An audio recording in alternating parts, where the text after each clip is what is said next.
hasta la fecha 332 intentos de reforma a la legislación laboral y se festina mucho de que en esta ocasión es posible que la reforma laboral llegue a prosperar. Muy en lo personal, me atrevo a considerar que no será factible. Pues bien, esta reforma la tenemos muy presente, hemos intervenido en otras reuniones para cambiar impresiones sobre la famosa reforma laboral y no hay propuestas de reforma, sino podríamos decir una contrarreforma a la legislación laboral. ¿Por qué? Porque atenta contra lo más elemental. Se está confirmando que el ser humano es el peor enemigo de otro ser humano. Homo homini lupus est, está bien acreditado. Lo que es grave es que el gobernante, en un momento dado, en su campaña, alardea de entrar con las manos limpias y pugnar por la creación de fuentes de empleo, es el que esté atentando contra los más elementales derechos que tiene el ser humano que trabaja. ¿Dónde dejamos el concepto de la disciplina? Hemos externado que el derecho al trabajo es el conjunto de principios y normas que regulan en sus aspectos individual y colectivo relaciones entre trabajadores y patrones, solo entre trabajadores, solo entre patrones, mediante la intervención del Estado para proteger y tutelar a quien preste un servicio subordinado y garantizándoles condiciones dignas y decorosas que como ser humano le corresponden. Y en la práctica, ¿en qué condiciones se encuentra el laboral? Todo esto lo tenemos en la propia legislación. Y sin embargo, no están satisfechos con incumplir la ley. Quieren ratificar el incumplimiento con la famosa reforma. Y esto no nos debe espantar, nos debe escandalizar que a estas ya en el siglo XXI encontremos un atentado como el del que nos estamos enterando, que es en contra de quien trabaja. ¿Sí? ¿En qué aspectos destacamos que la reforma atenta más? Todos los que ustedes puedan imaginar.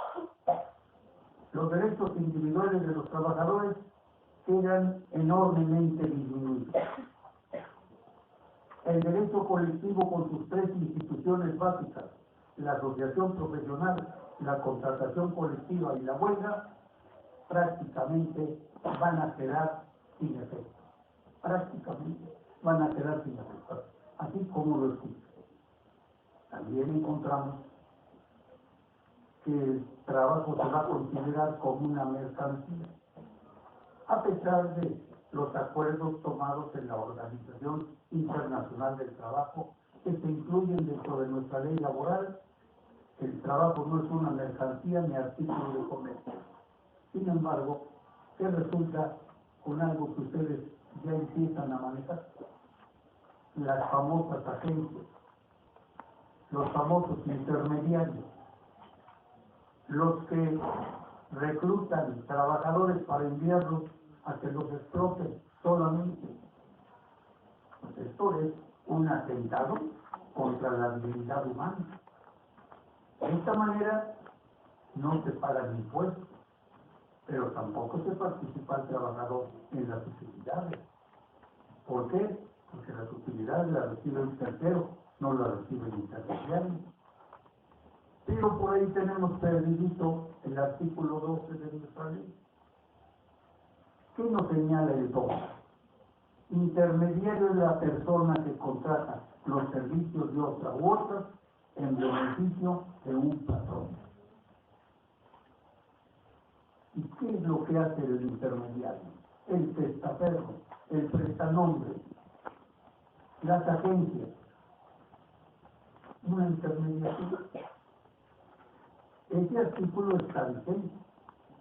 pueden ustedes tener la certeza de que ese artículo se le pretende quitar eficacia para el efecto de que el trámite para la explotación del ser humano que trabaja sea abierto y sea sin limitante alguna.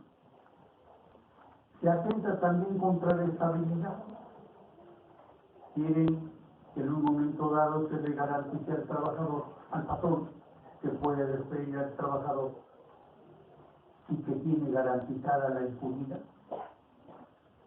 ¿Qué atentatorio resulta esto contra la estabilidad cuando es la columna vertebral del derecho del trabajo?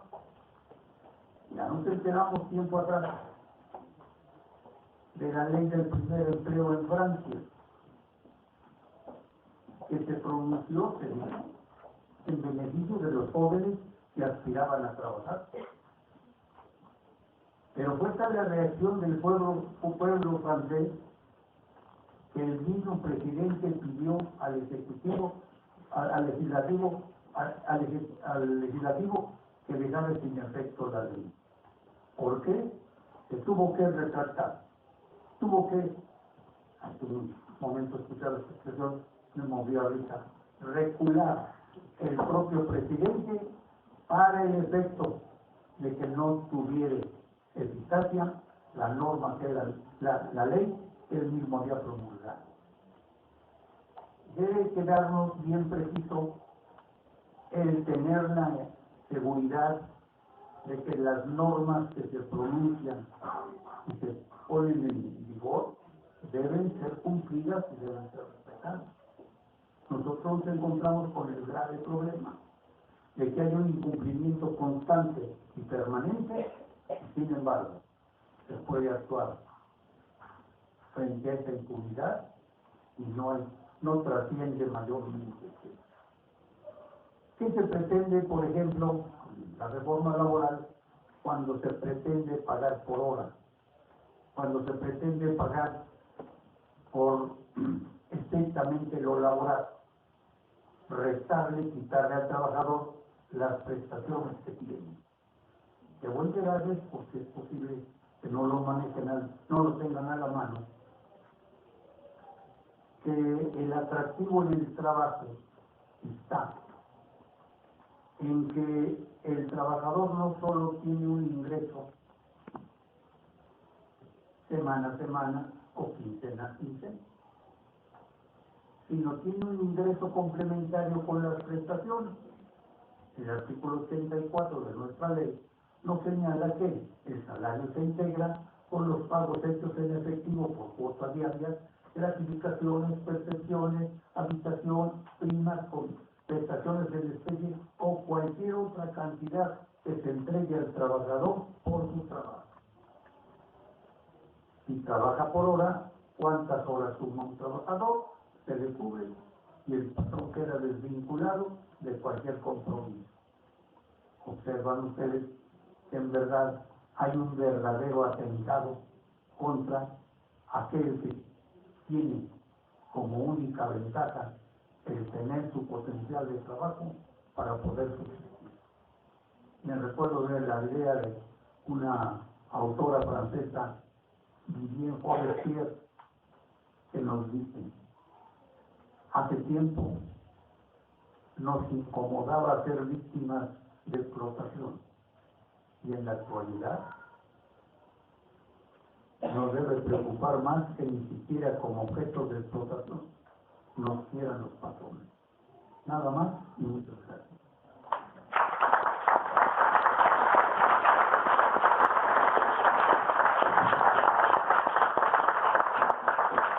El siguiente ponente es el compañero Abraham Cano, del Centro de Investigación Laboral y por los Derechos Humanos y militante de la Liga de Trabajadores por el Socialismo, abogado del Movimiento de Mineros de Valle del Monte de Pachuca Hidalgo.